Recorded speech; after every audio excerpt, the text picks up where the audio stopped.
आचार्य कल्प पंडित टोडरमल जी द्वारा रचित मोक्ष मार्ग प्रकाशक ग्रंथ अधिकार 7वां सम्यक तो सन्मुख मिथ्या दृष्टि की चर्चा हम कर रहे थे। अनंत जीव मोह नाम की बीमारी से, मोह नाम के भाव से अनंत कर्मों का संचय करते हैं और जन्म मरण करते हैं कर्मों का बंधन के कारण। तो ये प्रक्रिया हमारी भी अनंत काल से चलती आ रही है। हम भी अनंत काल से मोह भाव रूप थे। हमने भी अनंत कर्मों का संचय किया था और उसी के कारण जन्म मरण हो रहे हैं। यहाँ भी एक जन्म हो गया, मरण भी आने वाला है, इसमें किसी को शंका नहीं। तो अब इसका अब अनंत जीव राशि है वो इस रूप में कार्य कर रही है। तो एक संसार का अंत कब आएगा? जब ये मोह भाव को छोड़ेगी। मोह भाव अर्थात जो बाल बोधन सिखाते हैं, पराई सत्ता को अपनी वस्तु मानना, पराई वस्तु को अपनी वस्तु मानना, है ना। स्वरूप खुद को भूलना। जब खुद को भूलता है तो दूसरी वस्तु को ही मैं मान लेता है, यह ही मोह भाव है। तो ये अनंत जीव राशि ये तो इस मोह से ग्रासित है और उन्हें इससे छूटने का उपाय भी नहीं। यदि कोई जैनत्व में आएगा, जिनेंद्र भगवान के शासन को पाएगा, वीतरागी या सर्वज्ञ भगवान के शासन को पाएगा, ऐसा जीव ही इस मोह भाव से पार हो सकेगा और सम्यक दर्शन रूप हो पाएगा।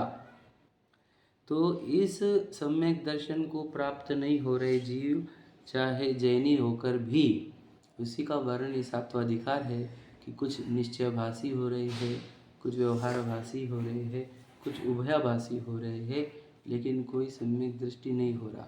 समझ रहे? तो यदि कोई सम्यक दृष्टि होता है तो वो कैसे होता है, उसकी प्रक्रिया अपन पढ़ रहे हैं। यानी हम वो प्रोसीजर पढ़ रहे हैं, यदि हमने इसका पालन किया तो हम भी सम्यक दर्शन को प्राप्त होंगे, हम भी मोह भाव का नाश करेंगे और हम एकदम अल्पकाल में निर्वाण को प्राप्त होंगे।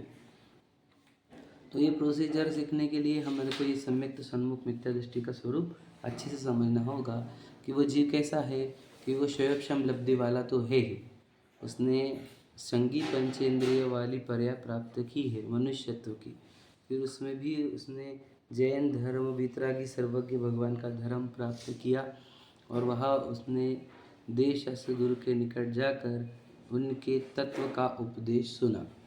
तत्व के उपदेश में मुख्यतः यह कहा जाता है कि एक हम जीव तत्व है और पूरी दुनिया अजीव, यानी वो सब अपनी वस्तु नहीं है। जीव अजीव का अर्थ क्या? अपन कौन है और अपन कौन नहीं। तो अजीव में तो पूरी दुनिया के अनंत पदार्थ पूरे आते हैं, पुद्गल, धर्म, आकाश काल, और जीव भी, अन्य जीव भी। समझ रहे? तो वे सब जीव अजीव की पहचान होना, यह तत्व का उपदेश। फिर उसमें अजीवों के लक्ष्य से उत्पन्न होने वाले मोह, राग और द्वेष भाव, यही संसार बढ़ाने के कारण है, आश्रव है, बंध है ना।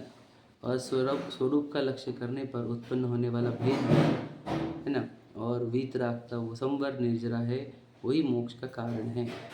ऐसा जब वो तत्व का उपदेश सुनता है, यानी मैं ये शरीर नहीं हूँ, मैं तो जीव हूँ, क्योंकि मेरा दुनिया में कोई नहीं है, यह अजीव तत्व है, ऐसा जो अब सुनकर इस चिंतन के गहराई में जाएगा कि शरीर में कैसे नहीं सकता हूँ, मैं तो बोल रहा हूँ, मैं तो चल रहा हूँ, मैं तो खा पी रहा हूँ, कौन है फिर ये बोलने वाला, चलने वाला, ये दिखने वाला कौन है, ये बोल कौन रहा है। ऐसे वो जब चिंतन की धारा में एकदम सूक्ष्म होते जाएगा, है ना, तो उसके वो चिंतन, जो गहरा चिंतन हो रहा है, वही प्रायोग्य लब्धि है। और जब वह अपने आप को देखने के लिए पूर्णतः प्रयत्न करता है, अपने उपयोग को मति ज्ञान और शुद्ध ज्ञान के विकल्प में नहीं उलझाता है ना, न इंद्रियों का प्रयोग करता है, न कोई विचारों में मग्न रहकर अपने समय बर्बाद करता है, वो अपने उपयोग को अपने आत्मा को अनुभव करने के लिए प्रयत्नशील होता है, वही उसका प्रयत्न कर्ण लब्धि होता है। समझ रहे? वो स्वरूप जानने के लिए जितना वो आतुर है, वही उसकी विशुद्धि है। क्योंकि यहाँ पर कोई कषाय नहीं चल रही, स्वरूप अपना ही वस्तु, अपनी ही आत्मा को जानने के लिए प्रयत्न चल रहा है। ये उत्कृष्टतम कार्य है, ये इसीलिए यहाँ पर उत्कृष्ट विशुद्धि होती है। ठीक है, वो भी अपन पढ़ेंगे कि विशुद्धि से क्या क्या होता है ना। परंतु कहना है कि इसकी विशुद्धि इतनी बढ़ती जाती है, हमने कल पढ़ा, अनंत गुना अनंत गुना अनंत गुना मल्टीप्लाई होती जाती है। एक एक करण में, आधा करण में भी अनंत गुना मल्टीप्लाई होती है, अपूर्व करण में भी अनंत गुना मल्टीप्लाई होती है, और अनिवृत्ति करण में भी अनंत गुना मल्टीप्लाई होती जाती है। हर एक समय पर अनंत गुना से मल्टीप्लाई होता है विशुद्धि का स्तर। सोचो, समझ रहे क्या नहीं? तो इसका अर्थ क्या होता है कि इतनी स्पीड से जो विशुद्धि बढ़ रही, तो विशुद्धि की लेवल कितनी बड़ी होती होंगी, जो अनंत गुना मल्टीप्लाई होती जा रही है। आप समझ रहे? 2 × 2 कितना होता है? 4। 2 × 3 करेंगे तो 8, बराबर है ना? 2 रेस टू बोल रहा हूँ, 2 raise to 3, 2 raise to 2, raised मतलब ऊपर का, 2 × द पावर, क्या बोलते हैं आप? कोई बोलते हैं ना, 2 के ऊपर 2 रहता है ना, वो ऊपर वाला क्या बोलते हैं उसको? Raise to the power, 2 raise to the power 2 4, 2 raise to the power 3 = 8। समझे? तो मल्टीप्लायर बढ़ती जा रहा है, तो ऐसे बोल दिया। तो 4 रखेंगे तो बोलो, फिर वो जो आ रहा है 8 × 2 16 आएगा ना, 16 आएगा ऐसा। तो ये तो सिर्फ हम 2 से 2 बढ़ाते जा रहे हैं, वहाँ पे अनंत गुना बढ़ता जा रहा है। तो सोचो, पहले समय पे जो विशुद्धि, उससे अनंत गुना दूसरे समय पे, फिर तीसरे समय पे। तो सोचो, इतनी विशुद्धि बढ़ रही है, तो इतना विशुद्ध हुआ जा सकता है क्या? तो सोचो, इतना विशुद्ध होता है जब वो सम्यक दृष्टि होता है। और इसका अर्थ क्या? जब वो सम्यक दृष्टि नहीं मिथ्या दृष्टि रहता है, तो कितना अविशुद्ध रहता है, ये सोचो आप। कितना संक्लेश में रहता है, ये सोचो। समझेगा क्या कह रहा हूँ मैं? ध्यान सुनना, इंपॉर्टेंट बात। जब अनंत गुणा विशुद्धि बढ़ती जा रही है, तो वो सम्यक दृष्टि बन रहा है। तो जब सम्यक दृष्टि नहीं बनता है, सम्यक दर्शन का प्रयत्न नहीं करता, तो कितना संक्लेश रूप रहता है, यह बात समझनी होगी हमारे को। समझिए क्या कह रहा हूँ मैं? गहराई से समझना। इसकी मैं बहुत और गहराई खोल सकता हूँ, पर अभी देखो मैं शुरुआत करता हूँ थोड़ी सी, है ना। मैं ज़्यादा बोल सकता हूँ कि नहीं दिखते, पर देखो कहना क्या है कि वह खुद को देह मानता है यदि, तो देह को मैं मानना ही मोह है। अब इसको होता क्या है कि मैं देह हूँ, तो मुझे चाहता हूँ कि मेरी लाइफ जो है वो मेरे अकॉर्डिंग चले। मतलब क्या? इस शरीर के साथ ज़िंदगी भर जो हो वो मेरी इच्छा के अनुसार हो। समझेगा क्या लोग? कि उसको ऐसा घर मिले, उसको ऐसी पत्नी मिले, बच्चे ये करे, फिर मेरी प्रसिद्धि भी हो, प्रशंसा भी हो। समझे क्या नहीं? और सब सब सेटल रहे, कोई बीमारी ना हो, कोई ऐसा इस टाइप का उसके अंदर पूरे ज़िंदगी भर के टेंशन स्टार्ट हो जाते हैं। कब? देह को मैं मानने से। दिन भर भी क्या क्या करना है, वो भी प्लानिंग का टेंशन रहता है। 2 साल बाद क्या करना है, 5 साल बाद क्या करना है, बच्चा का। तो इतने सारे विकल्प होते हैं, इतनी सारी चिंताएं होती है एक देह को मैं मानने पर। समझ रहे? अब देह को मैं मानने पर अब क्या होता है कि वो कैसे, उसके साथ कैसा होगा? देह के साथ जैसा ही सोचेगा वैसा होगा कि नहीं होगा? ऐसा बिल्कुल भी नहीं होगा, ऐसा किंचित भी नहीं होगा। समझे क्या नहीं? क्योंकि जो कुछ होगा वो पूर्व कर्म के अनुसार होगा। यदि जैसा ही सोचे वैसा ही देह के साथ हो, तो दुनिया में तो एक भी दुखी जीव नहीं चाहिए था हमारे को। बात समझे क्या नहीं? तो इतने जीव दुखी है, इसका अर्थ क्या? किसी के साथ वैसा नहीं हो रहा है जैसे वो इच्छा कर रहा है, बराबर है।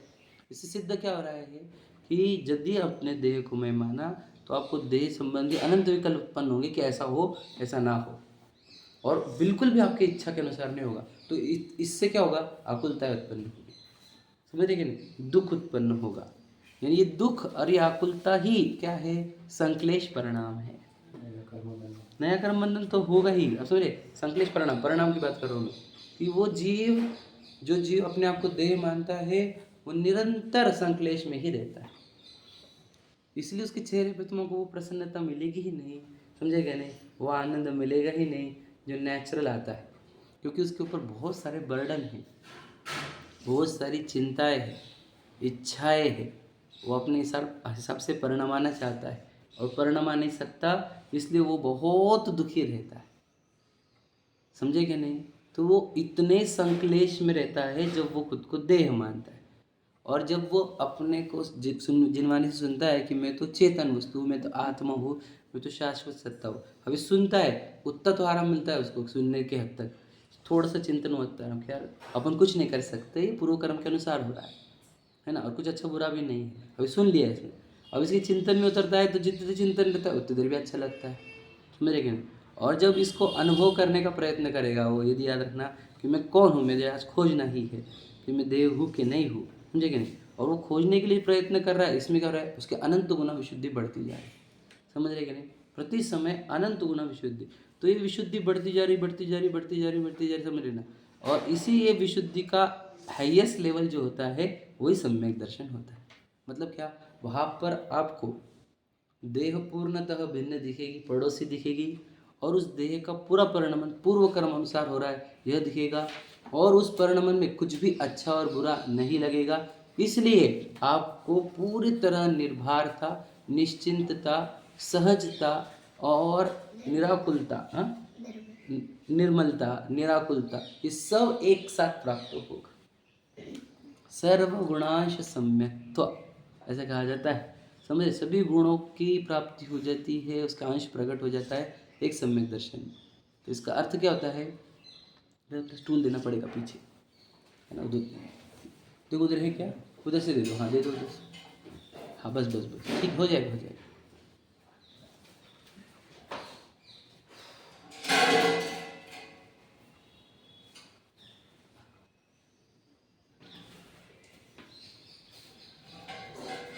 जहाँ सम्यक दर्शन होगा वहाँ अनंत गुणा विशुद्धि रहती है। तो अर्थात अब आप समझ लेना कि जिससे फिर देह को मैं मानना, अनंत विकल्पों का कारण और संक्लेश का कारण समझ में आता है, वही जीव इस मोह भाव से निकलने का प्रयत्न करता है। और जिसे ये मोह भाव दुख दिखे और सम्यक दर्शन सुख दिखे, ऐसा जीव ही सम्यक्तों का पुरुषार्थ करता है। क्या समझे, गहराई समझना मेरे प्रश्न को, बहुत इंपॉर्टेंट बात बोल रहा हूँ। यदि हमारे को मोह भाव दुख रूप नहीं दिखता, यानी देह को मैं मानना, है ना, फिर देह को मैं मानने से क्या होता है, पूरी जिंदगी भर के विचार गिफ्ट में मिलेंगे, उतनी चिंताएं, भय, आशंकाएं गिफ्ट मिलेगी। समझ रहे क्या नहीं, हर समय ये टेंशन रहेगा कि ऐसा हो और ऐसा ना हो, इतना सब दुख, इतनी सब आकुलताएं, अनंत इच्छाएं, ये सब गिफ्ट मिलती है एक देह को मैं मानने पर। तो जिसको ये देह को मैं मानने पर दिन भर की होती हुई आकुलताएं, इच्छाएं, चिंताएं समझ में आ गई कि कितना मुझे तड़पाया जा रहा है, तो जिसको ये मोह भाव दुख रूप दिख गया, समझे कि नहीं, उसको समझ में आता है सम्यक दर्शन कितनी पावरफुल चीज़ है। कितना आनंद होगा इसके अंदर कि मुझे वहाँ पर देह पूर्णतः भिन्न दिखती है, देह का एक भी कार्य करना नहीं है, एक भी इच्छा नहीं है, जो हो रहा है उसका सहज स्वीकार है। समझे क्या नहीं, कितनी शांति और कितना आनंद होता होगा सम्यक दर्शन में। जिसको यह समझ गया वह जीव सम्यक्त के लिए प्रयत्न करता है, वही जीव सम्यक्त सन्मुख मिथ्या दृष्टि है। समझे क्या, आप समझ रहे, अब है क्या हम सम्यक्त सन्मुख, हमको तो मोह भाव में ही मैं विशाल भी मानूंगा और मुझे अच्छे सक्सेस भी मिले, ऐसा हम चाहते हैं।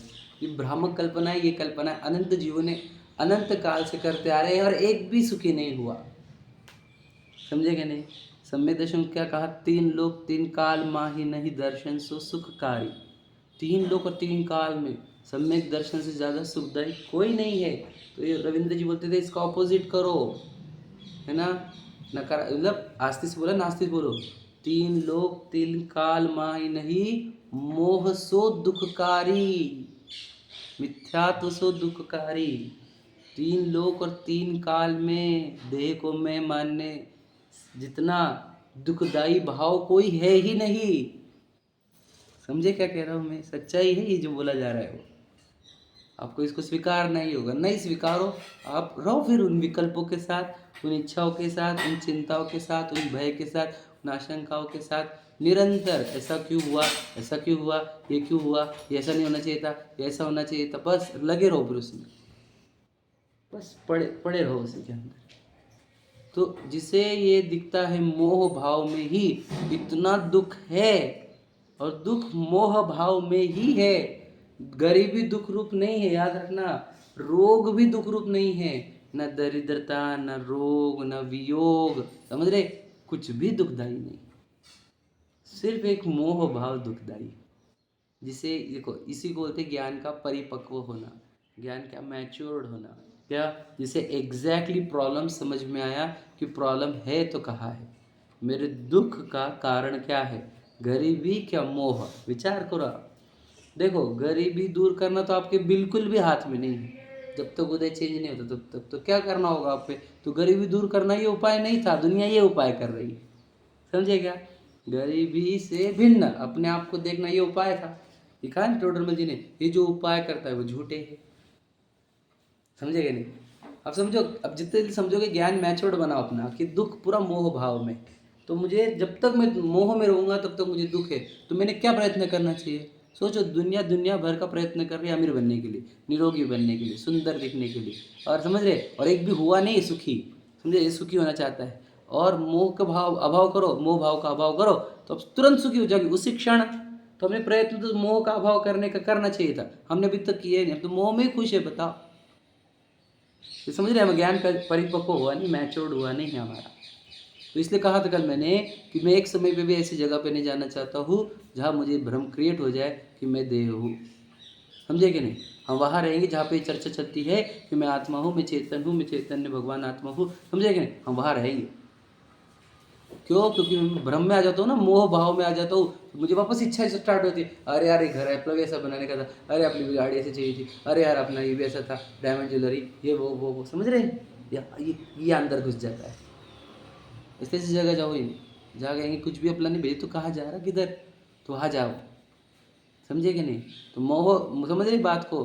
तो जो जीव को मोह भाव दुखदायी दिखा, जिसे सुखी होने के लिए सम्यक दर्शन ही एकमात्र उपाय है ये दिखा, ऐसा जीव सम्यक दर्शन के लिए तीव्र पुरुषार्थ करता है, उसी का नाम कर्ण लब्धि है। पुरुषार्थ के हद तक वो करता क्या है? अपने ज्ञान को अपनी दिशा में लेकर जाता है। समझ रहे कि नहीं? ये ज्ञान उत्पन्न कहाँ से हो रहा है? What is the source of this ज्ञान? समझ रहे कि नहीं? वो इसको खोजते जाता है, वो स्रोत ही आत्मा है, वही तो मैं हूँ, और कौन है बता? जो देह में बिल्कुल उत्पन्न नहीं हो रहा है ज्ञान, है ना, और मेरे अंदर अखंडता से उत्पन्न हो रहा है, वो ज्ञान का उत्पादन पदार्थ, उत्पाद करता, वही तो मैं हूँ। तो जैसे ये दिख जाता है, उसको क्या हो जाता है? देह पराई दिखने लग जाती है, देह पड़ोसी दिखने लग जाती है। अब देह के साथ जो हो रहा है, जो कुछ हो रहा है, एज इट इज स्वीकार हो जाता है, किंचित भी बदलने के परिणाम नहीं है। न डर है, न भय है, न आशंका है, न चिंता है, कुछ भी नहीं है। सहज स्वीकार, सहजता। समझ रहे क्या नहीं? ये है वो बात जो हमें को प्रकट करनी। तो वहाँ पर निराकुलता ही निराकुलता है, कण मात्र की भी आकुलता नहीं है। अब आप खुद ही विचार करो, हमारे को सुख चाहिए कि दुख? दुख कैसे होगा? आकुलता से। आकुलता का है, मोह भाव में ही आकुलता है। समझ में आ रहा है? तो जो मोह को दूर करने का पुरुषार्थ करे, सो सम्यक सन्मुख मिथ्या दृष्टि। समझे? जो मोह भाव को दूर करने का पुरुषार्थ कर रहा, वो बोलो, वो संसार सन्मुख मिथ्या दृष्टि है। समझे? वो निगोद सन्मुख मिथ्या दृष्टि है कि नहीं? जो सम्यक तो सन्मुख मिथ्या दृष्टि नहीं, वो किधर सन्मुख है? निगोद सन्मुख है वो। अब समझ, जो अनंत काल से गलती करते आए थे, वो भी आज की आज भी वही दोहरा रहा है, सेम टू सेम। अब इसका फल क्या होगा? अब अनंत संसार होगा, वापस ये प्रक्रिया करना, ये वापस जैनिज्म लाना पड़ेगा, मनुष्य लाना पड़ेगा, तब भी सुनेगा तो समझेगा तो ठीक, नहीं तो वापस गया। तो सब लेकर तो आया है, अब क्यों भ्रम में जीना चाहता है? याद रखना, आपको बताया कि पहले तो ऐसे लगता था जिनवानी से बोल रही कि शरीर नहीं यहाँ पर, अब ऐसा लगता है कि तो झूठ था ना कि मैं शरीर हूँ। तो कैसे बैठ गया है? किसने बैठाया? कहाँ से भ्रम उत्पन्न हो गया ये कि मैं शरीर हूँ? पूर्णतः हम भिन्न है उससे। समझे क्या नहीं? अब वो क्यों नहीं हो रहा? क्योंकि हमने जिनवानी का रसपान किया नहीं और उस मोह से लड़ा नहीं। जो मोह बोलता है सब बातों को स्वीकारते हो, है ना? ठगे जा रहे हो, याद रखना। बहुत बड़ा गेम, षड्यंत्र हो रहा है आपके साथ, विचार करना। ये कर्म सच में है, उसके दाव पे समझो, वो सब फेंकता है पैतरे और हम फंस जाते हैं उसमें। समझे?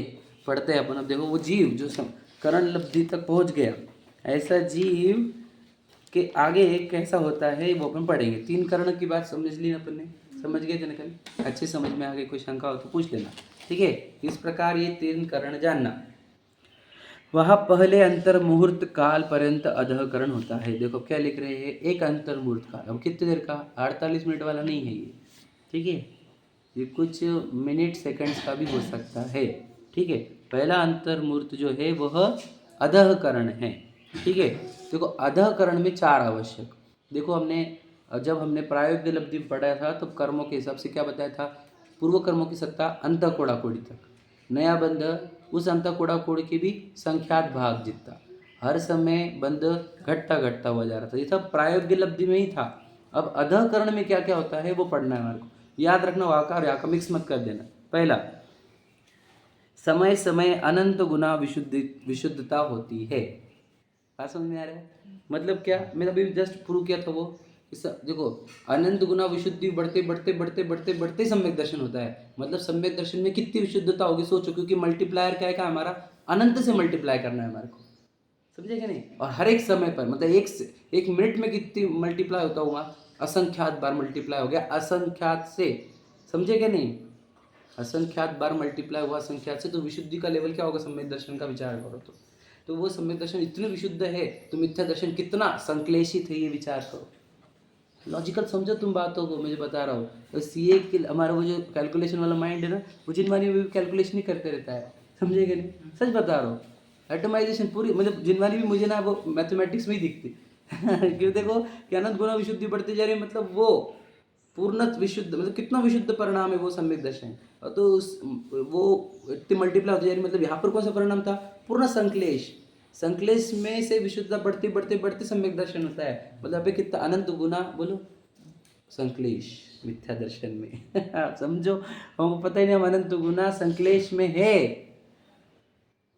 अब सम्यक दर्शन से मिथ्या दर्शन करते जाओ, प्रत्येक समय पर अनंत गुना संश्लेष, अनंत गुना संश्लेष, अनंत गुना संश्लेष करते जाओ, मिथ्या दर्शन में पहुंचते। समझो बात को देखो, मैं मानो अनंत संश्लेष उत्पन्न कर लो खुद के अंदर। हम बोल रहे हैं चेहरे पे प्रसन्नता क्यों नहीं हमारे, बताइए। इस बात पर सूचक है कि हमने अभी अपने आप को पहचाना नहीं। चेहरे की प्रसन्नता बताएगी कि हो गया अंदर काम। किस बात का भय है? हमको कछु भय ना रे, समझे? पूरी दुनिया जान ली हमने, जान ली संसार, समझ रहे? कोई भय नहीं, कोई चिंता नहीं, हमारे चेहरे की प्रसन्नता बता देगी हमने क्या प्राप्त कर लिया। हमारे मन की शांति, हमारे चेहरे की प्रसन्नता, हमको सब ये गिफ्ट मिला है गाय से, उस खुद को खोजने से, समझे क्या? तो देखो, समय समय अनंत गुना विशुद्धता होती है तथा एक एक एक ब्रैकेट में ऐड किया, एक एक अंतर मुहूर्त से नवीन बंध की स्थिति घटती जाती है। उस टाइप का ये नहीं है ना?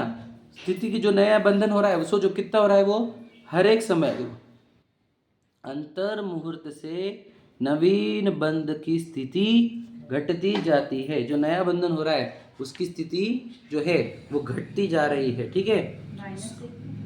-1 नहीं, वो एक एक, वहाँ पे सिर्फ एक शब्द था, कहाँ पे, टोलमल जी की डायरी में, समझ लीजिए। तो एक एक लिखना था वो, एक एक, तो एक जब 2 बार एक एक लिखा जाता है, बीच में एक डैश देते ना, तो -1 नहीं वो मैथमेटिक्स घुस गया पे एक डैश एक, समझे कि नहीं? जैसे लिखते हैं 2 बार बार भी लिखना है तो बार डैश बार लिखा जाता है, तो वो वैसा वाला है वो, ठीक है? तो अंतर मुहूर्त से नवीन बंध की स्थिति घटती जाती है। नया बंधन जो हो रहा है उसकी स्थिति क्या है, घटती जा रही है। मतलब नया जो बंधन होगा उसकी स्थिति कितनी घटती है, सोचो, कितना भी बंध होने दो उसको, कितना रहेगा वो, 2-4 भोग के अंदर निपटने वाला।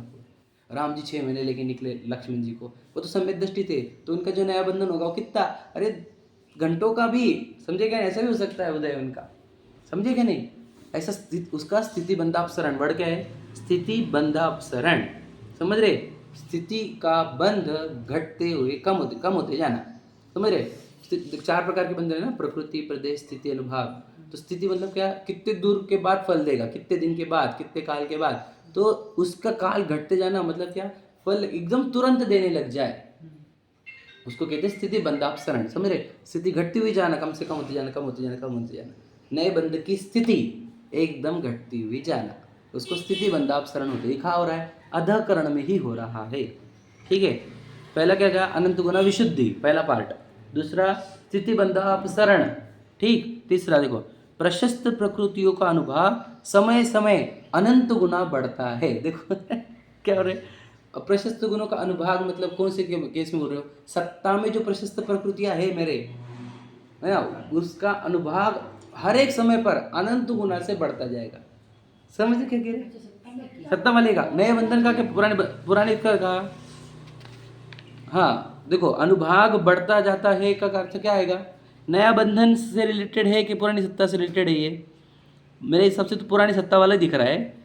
नया बंधन से भी रिलेटेड हो सकता है, शॉर्ट में समझ लो। लिखा तो नहीं है वहाँ पर, लिखा तो नहीं है, पर पूछ लेंगे अपन क्वेरी के लिए क्या कि नया बंधन में अच्छा बंधन कौन सा होगा उनको? प्रशस्त प्रकृति का, प्रशस्त का? प्रशस्त का ही बंधन होगा, क्योंकि वो तो विशुद्धि में बढ़ रहा है ना, तो उसको बंधन होगा तो प्रशस्त प्रकृति का ही होगा। तो जो प्रशस्त प्रकृति का भी क्या होगा? अनुभाग बढ़ते बढ़ते जाएंगे, वो भी अनंत गुणा। समझ रहे? अब मैं आपको क्या बताऊँ कि यहाँ पर आप उत्कृष्ट से उत्कृष्ट काम कर लो, दान दे दो, पूजा कर लो, विधान कर लो, कुछ आपका एक भी कार्य अनंत गुना से अनुभाग नहीं बढ़ा सकता पुण्य प्रकृतियों का, प्रशस्त प्रकृतियों का। हाँ? बता, एक कार्य में तो आजकल भावों के भी, जैसे देखो मैं आपको जैसे पढ़ाई बढ़ती जा रही है वैसे समझते जा रहे हैं। जैसे कोई ना कार महंगी लेता है, फिर कोई बंगला महंगा लेता है, कपड़े महंगे महंगे, समझ में आए? तो ये वो भी इनको क्या स्टेटस है, वो समझे? हम अब भावों का स्टेटस देखने लगे कि भावों की स्तर क्या है, समझ में आया क्या? ब्रांडेड भाव दिख रहे नहीं हमारे को आजकल, इतने चीप भाव होते जा रहे लोगों के। धर्म प्रभावना, लोक कल्याण, एक ही, कुछ नहीं, घटता जा रहा है सब। इतनी गंदी भावों के स्तर दिखते हैं हमारे को। हम बोले यार कब इनको विशुद्धि होगी, कब इनसे ये सब होगा? सम्यक दर्शन वाले कार्य, समझ रहे कि नहीं? भावों के स्तर तो पहचानो अपने, मेरे कौन से लेवल का भाव चल रहा है। मेरा ये चल रहा है कि खुद को प्रसिद्ध करूँ, कि ये चल रहा है कि सबका कल्याण हो? चेक करो। मेरे मेरे जीवन का पूरा की पूरी एनर्जी वो 4 लोग जो मोह के, उनके लिए स्पेंड होनी चाहिए। थोड़ा सोचो ना, मुझे विचारों के स्तर तो बढ़ा। 4 लोग खुश करते हो गए, तुम्हारा बढ़िया जीवन जिया तुमने। सोचो विचारों के स्तर कैसे, एकदम बेसिक लेवल के, कोई ब्रांडेड थिंकिंग नहीं है। समझ रहे? एक बात समझ में? तो कहना है तुम यहाँ पर कितना भी अच्छा काम करो, तुम्हारे ऐसा कभी नहीं होगा कि विशुद्धि अनंत गुना बढ़ती जाएगी और पुण्य प्रवृत्तियों का अनुभाग अनंत गुना बढ़ते जाए, ऐसा कभी होगा नहीं। समझ में आया? कोई भी काम करो तुम दुनिया भर का, मुझे बता देना कोई कार्य में अनंत गुना पुण्य प्रकृतियों का अनुभाग बढ़ता हो, ऐसा जगत का एक भी काम बता देना मुझे, चाहे आप दीक्षा ले लो। समझिएगा क्या कह रहे हैं? समझ रहे? बहुत गहरे है ये बात, आपको समझना होगा। मतलब ये पूजा वगैरह करते इससे भी प्रशस्त राग नहीं पकड़े जाएगा? प्रशस्त राग है, लेकिन विशुद्धि अनंत गुना बढ़ती जा रही है हमारी। मैं तो पूजन करते हुए भी सबके चेहरे देख लिए हैं मैंने। उनके एक्सप्रेशन भी देख लिए। विशुद्धि है, विशुद्ध मतलब प्रशस्त राग है कि नहीं है, मुझे तो बिल्कुल दिखता ही नहीं दूर दूर तक। होना चाहिए, और वो प्रशस्त राग का ही नाम पूजन है। वो थाली में चढ़ाने का नाम पूजन तो है ही नहीं, किसको भी पूछ लो। हमको तो समझता भी नहीं कि क्या पूजन है और क्या नहीं। हम लोग थाली इधर से चढ़ा में पूजन हो गई, अंदर उत्पन्न होता हुआ प्रशस्त राग वो ही पूजन है। गुणानुवाद, गुणानुराग, उसका नाम पूजन है। क्या कह रहे हैं हम? तो वहाँ पे क्या, वहाँ पे विश्व प्रशस्त राग ही दिख रहा नहीं, अनंत गुना विशुद्धि कहाँ बढ़ेगी वहाँ पर? क्या मैं को कैसे बताऊँ पूजन में भी प्रशस्त राग कैसे उत्पन्न होता है? बता दोगे आपको? जहाँ मुझे चैतन्य वस्तु दिखता हो ना, और दिखाने वाले आपको ये पता चलता है ना, मुझे अनंत जन्म मरण से दूर करने वाले आप दिख रहे ना मुझे, यदि समझ रहे कि नहीं, तो मेरे अंदर वो भावना उत्पन्न होती कि मैं क्या करूँ और क्या नहीं इनके लिए। समझे कि नहीं? रुका नहीं जाता खुद के अंदर से कि क्या क्या करूँ मैं ये सब बातों के लिए। वो होते हैं प्रशस्त राग। भावना उमड़े हमारे चेहरे पे, हमारे आँखों में। समझे क्या कि मुझे क्या बता दिया इन्होंने? समझ रहे मैं क्या मान रहा था, मैं क्या, समझ रहे कि नहीं? क्या बता, तो ये वाला उमड़ता है हमारे को कि प्रभु हमने जन्म जरा मृत्यु का विनाश कर दिया हमारा, अपने 2-4 भोग बचे हैं कुछ। तो ये वाला उत्पन्न हो तो तू भी तो कुछ विशुद्धता हो, तब तो पूजन हो। हम राग से मर रहे, आप वितरागी हो गए। समझ रहे कि नहीं? हम मोह भाव में फंसे हुए हैं, तो ये लगेगा हमारे को, तो वो प्रशस्त राग होगा, तो वो पूजन होगी, तब भी वो अनंत गुण विशुद्धि नहीं होगी। अनंत गुण विशुद्धि तो तब होगी जब आप स्वरूप में जाओगे, तब।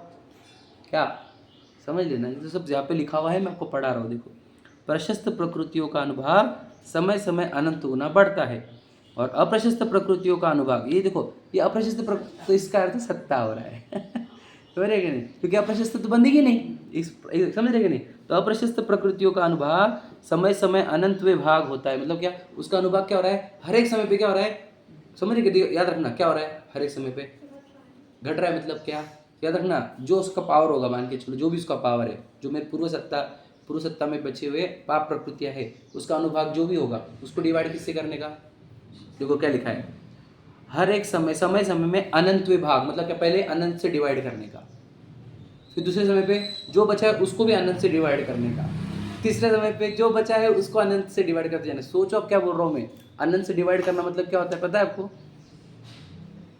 एक 100 के अमाउंट को तुम अनंत से डिवाइड करोगे, तुम्हारा वो फिगर कैलकुलेटर भी दिखाएगा नहीं, और फिर जो बचा वाला रिमाइंडर है उसको भी अनंत से डिवाइड करने का है हर एक समय पर।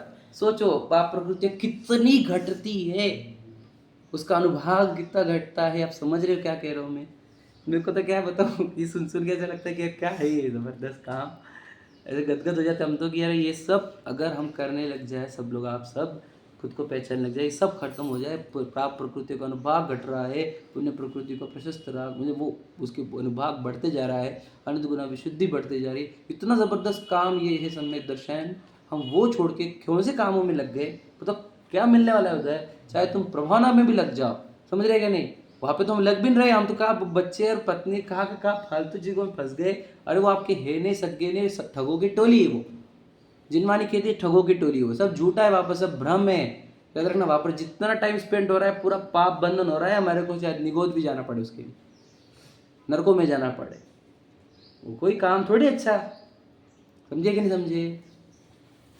और धर्म प्रभावना वगैरह कार्य में भी इतनी विशुद्धि नहीं मिलेगी आपको जो आपको आत्मा जानने में मिलेगी, समझे कि नहीं।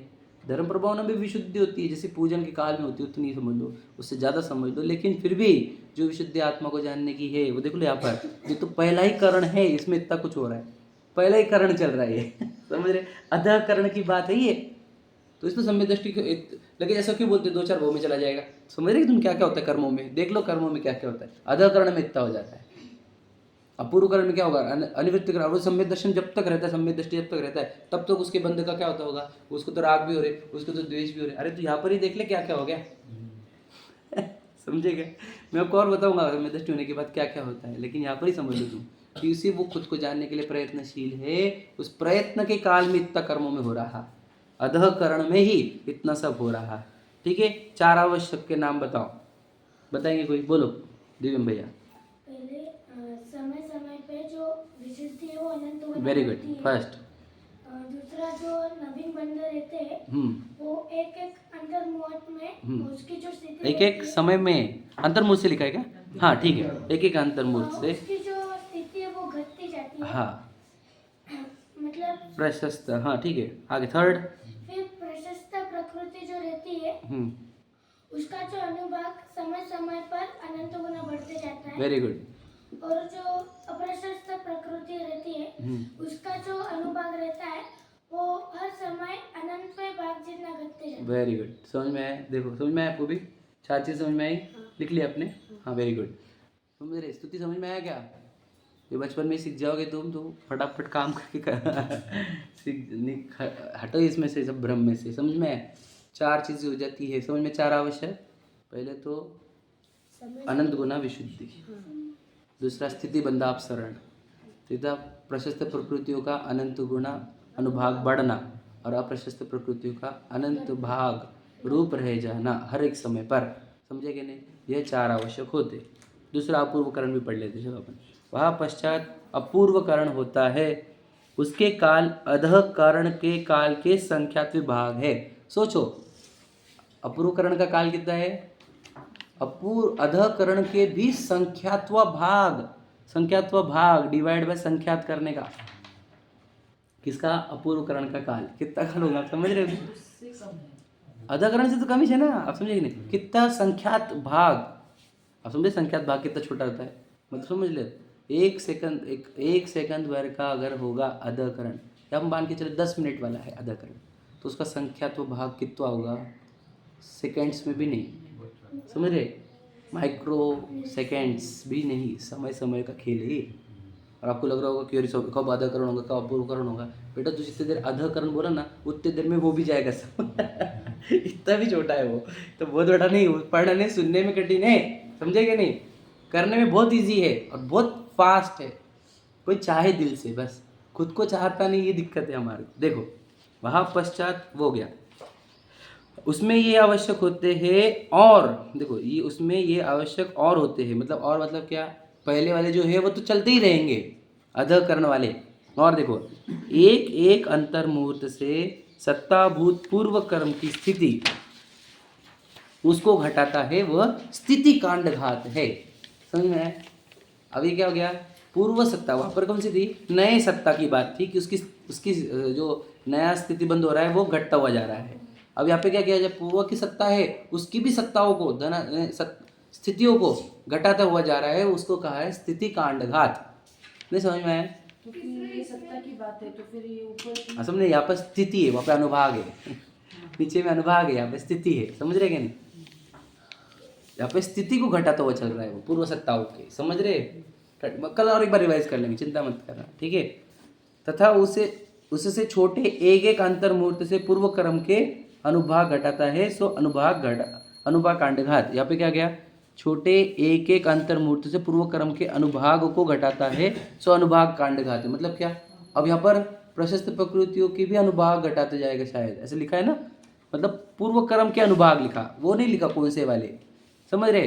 मतलब स्थिति कांड घात भी हो रहा है, अनुभाग कांड घात भी हो रहा है, समझ रहे? मतलब सोचो, मतलब क्यों, क्योंकि वो उसके भाव खत्म करने ना पूरे, तो पूरे पुराने कर्मों के अंदर के भी देखो घटाते हुए जा रहे हैं। बात तो है, लेकिन फिर वो याद रखना, प्रशस्त लिखा तो नहीं है यहाँ पर, अपन उसकी डिटेल में जाके देख लेंगे, है ना, कि कौन सी स्थिति का अनुभाग, कौन सा कांड घात हो रहा है। पूर्व सत्ता ही लिखा है, देखो उन्होंने लिखा नहीं ना, पूर्व सत्ता लिखा है बस, है ना। अब इसको मैं कंफर्म कर लूँगा हमारी बात। तथा गुण श्रेणी के काल में क्रमशः असंख्यात गुणे प्रमाण सहित कर्मों के निर्जरा के योग्य करता है। मतलब क्या, गुण श्रेणी निर्जरा आती है वहाँ पर, समझ रहे कि नहीं?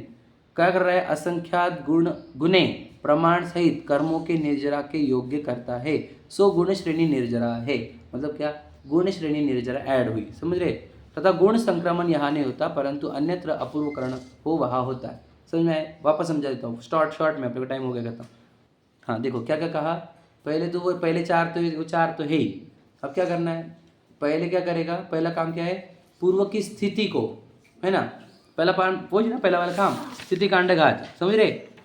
मतलब पूर्व, बताऊंगा कल बताऊंगा, समझ रहे कि पूर्व की जो स्थिति है वो घटाते हुए चलता है, फिर अनुभाग को भी घटाता हुआ चलता है, अनुभाग कांड घात, और गुण श्रेणी निर्जरा, ये तीन चीजें हैं, स्थिति कांड घात, अनुभाग कांड घात और गुण श्रेणी निर्जरा, ये तीन चीजें होगी वहाँ पर। समझ में आ रहा है? शॉर्ट में समझ में आ रहा है, एकदम सिंपल। स्थिति, पूर्व सत्ता की स्थिति घटाना, पूर्व सत्ता का अनुभाग घटाना, और गुण श्रेणी मतलब के कर्मों को निर्जरा के योग्य बना देना। समझे कि नहीं? निर्जरा होती नहीं है क्या? अपन लिखा तो ऐसा ही है कि निर्जरा के योग्य करता है, सो गुण श्रेणी निर्जरा है। समझ रहे कि नहीं? निर्जरा के योग्य करता है, ऐसा ही लिखा है ना, इसलिए अपन वही पढ़ेंगे जो लिखा हुआ है वो।